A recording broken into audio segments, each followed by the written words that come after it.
Section एक अस्पताल के विशाल कॉन्फ्रेंस रूम में उस दिन ऐसा सन्नाटा पसरा हुआ था, मानो दीवारें भी आने वाले किसी बड़े तूफान की आहट सुन रही हों।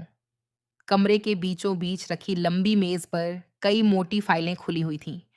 उन फाइलों में लिखे लाल रंग के आंकड़े किसी साधारण नुकसान की नहीं, बल्कि एक ऐसे संकट की कहानी सुना रहे थे जो पूरे अस्पताल की नींव हिला सकता था। हर पन्ने पर बढ़ता हुआ कर्ज, लगातार घटती आय, अधूरे पड़े प्रोजेक्ट और निवेशकों के पीछे हटने की खबरें दर्ज थीं। कमरे में बैठे परिवार के सभी सदस्य उन फाइलों को देख तो रहे थे, लेकिन किसी की हिम्मत नहीं हो रही थी कि कुछ बोले। हर चेहरे पर चिंता साफ दिखाई दे रही थी। किसी की आंखों में डर था, किसी के माथे पर पसीना और किसी के मन में हजारों सवाल। तभी परिवार के सबसे बुजुर्ग सदस्य धीरे धीरे अपनी कुर्सी से उठे। उनकी आवाज हमेशा की तरह मजबूत थी, लेकिन इस बार उसमें छिपी बेबसी साफ महसूस हो रही थी। उन्होंने गहरी सांस लेते हुए कहा, अब वक्त हमारे हाथ से निकलता जा रहा है। अस्पताल आज तक कभी इतने बड़े आर्थिक संकट में नहीं फंसा।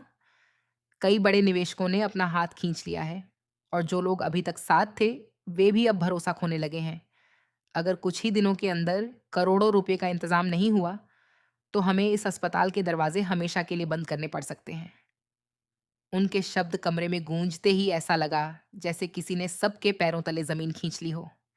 कोई कुछ बोल नहीं पाया। हर कोई बस एक दूसरे का चेहरा देखने लगा। ये वही अस्पताल था जिसे इस परिवार ने वर्षों की मेहनत और ईमानदारी से खड़ा किया था। हजारों मरीजों की उम्मीद, सैकड़ों कर्मचारियों की रोजी रोटी और पूरे शहर का भरोसा इसी अस्पताल से जुड़ा हुआ था। लेकिन आज पहली बार ऐसा लग रहा था कि यह सब कुछ खत्म होने वाला है। कुछ देर तक खामोशी छाई रही। फिर परिवार का एक सदस्य धीरे से बोला, अगर रिश्तेदार थोड़ी मदद कर दें या फिर बहू के मायके वाले आगे आ जाएं, तो शायद यह संकट टल सकता है। बस इतना सुनना था कि पूरे कमरे का माहौल बदल गया। कुछ चेहरों पर उम्मीद की हल्की सी किरण दिखाई दी। कुछ लोगों ने सिर हिलाकर उसकी बात का समर्थन किया, लेकिन कुछ सदस्य असहज हो गए। उनकी नजरें धीरे धीरे आरबी की तरफ घूम गईं। आरबी अब तक चुपचाप सबकी बातें सुन रही थी। उसके चेहरे पर घबराहट नहीं थी, बल्कि गहरी गंभीरता थी। उसने एक एक व्यक्ति की आंखों में देखा, फिर बेहद शांत लेकिन दृढ़ आवाज में कहा, मैं अपने मायके से एक भी रुपया नहीं मंगवाऊंगी। उसके इतना कहते ही पूरा कमरा जैसे पत्थर का हो गया। किसी को अपने कानों पर विश्वास नहीं हुआ। सबको लगा कि शायद उन्होंने गलत सुना है, लेकिन आरबी का चेहरा बता रहा था कि उसने जो कहा है, वह सोच समझ कर कहा है।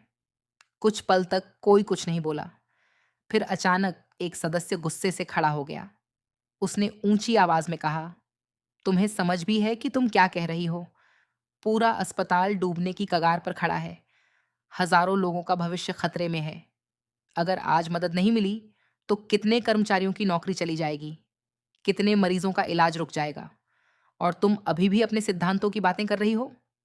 कमरे का माहौल एक बार फिर तनाव से भर गया।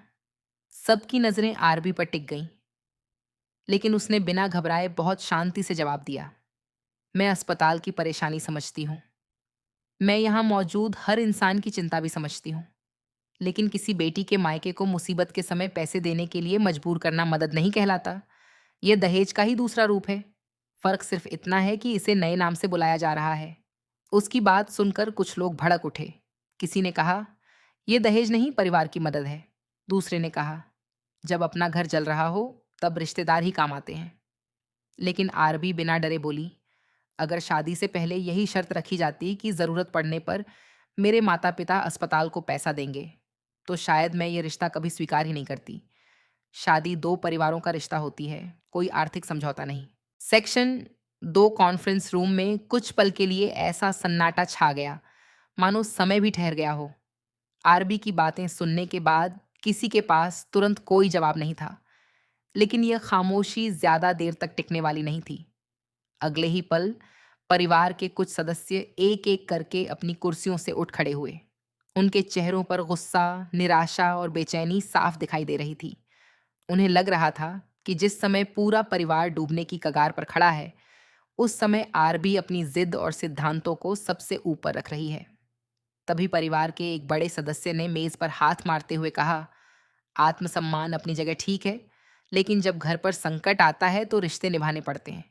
अगर आज तुम्हारे मायके वाले मदद कर देंगे तो इसमें गलत क्या है? कल को अगर उन्हें ज़रूरत पड़ेगी तो हम भी उनके साथ खड़े होंगे। आरबी ने उनकी पूरी बात बिना टोके सुनी। उसके चेहरे पर न गुस्सा था और न ही डर।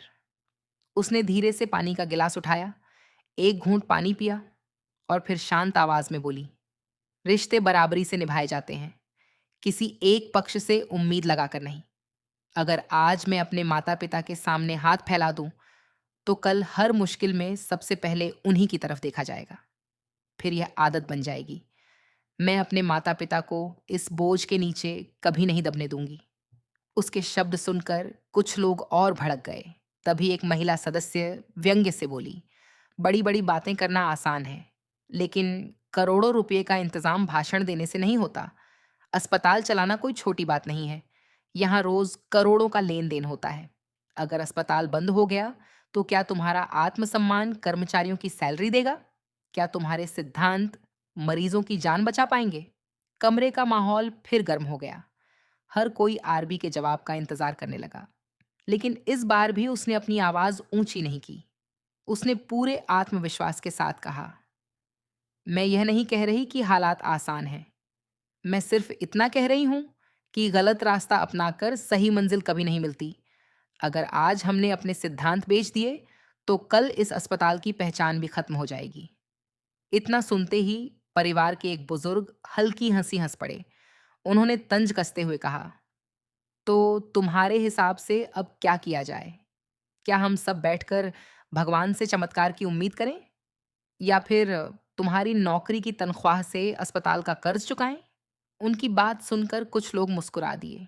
उन्हें लगा कि अब आरबी के पास कोई जवाब नहीं होगा, लेकिन आरबी ने उनकी आंखों में देखते हुए कहा, न चमत्कार की जरूरत है और न किसी पर एहसान की। जरूरत है सही फैसलों की। इस अस्पताल में कई ऐसी व्यवस्थाएं हैं जिन पर कभी ध्यान ही नहीं दिया गया। कई ऐसे खर्चे हैं जिन्हें कम किया जा सकता है। कई ऐसे प्रोजेक्ट हैं जिन्हें सही तरीके से चलाया जाए तो नई आय शुरू हो सकती है। अगर पूरा परिवार एकजुट होकर मेहनत करे तो यह अस्पताल फिर से खड़ा हो सकता है। उसकी बात सुनकर कुछ युवा सदस्य सोच में पड़ गए। पहली बार उन्हें लगा कि शायद आरबी सिर्फ भावनाओं की नहीं, बल्कि समाधान की बात कर रही है। लेकिन परिवार के सभी लोग ऐसा नहीं सोच रहे थे।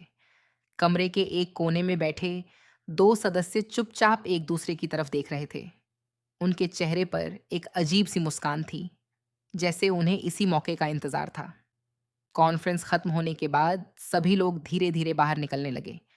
बाहर आते ही वही दोनों सदस्य आपस में धीमी आवाज में बात करने लगे। उनमें से एक बोला, अगर आरबी मायके से पैसा नहीं लाएगी तो हम ऐसा माहौल बना देंगे कि पूरा परिवार उसी को इस संकट का जिम्मेदार समझेगा। दूसरा हल्का सा मुस्कुराया और बोला, सिर्फ जिम्मेदार नहीं, हम उसे इतना मजबूर कर देंगे कि या तो वह खुद मायके से पैसे मांगेगी या फिर इस घर में उसकी कोई जगह नहीं बचेगी। दोनों की यह बातचीत किसी ने नहीं सुनी, लेकिन किस्मत को शायद कुछ और ही मंजूर था। उसी समय कॉरिडोर से गुजर रही अस्पताल की एक वरिष्ठ कर्मचारी ने उनकी आधी अधूरी बातें सुन ली।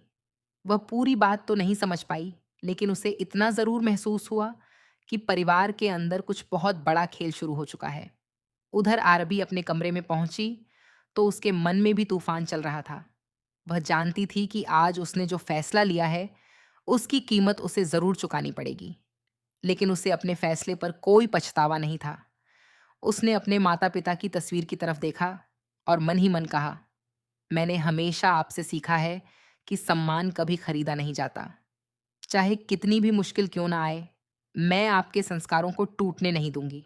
लेकिन उसे यह बिल्कुल नहीं पता था कि उसी समय उसके खिलाफ एक ऐसी चाल चली जा रही थी जो सिर्फ उसकी प्रतिष्ठा ही नहीं, बल्कि उसके करियर और उसके रिश्तों को भी बर्बाद कर सकती थी।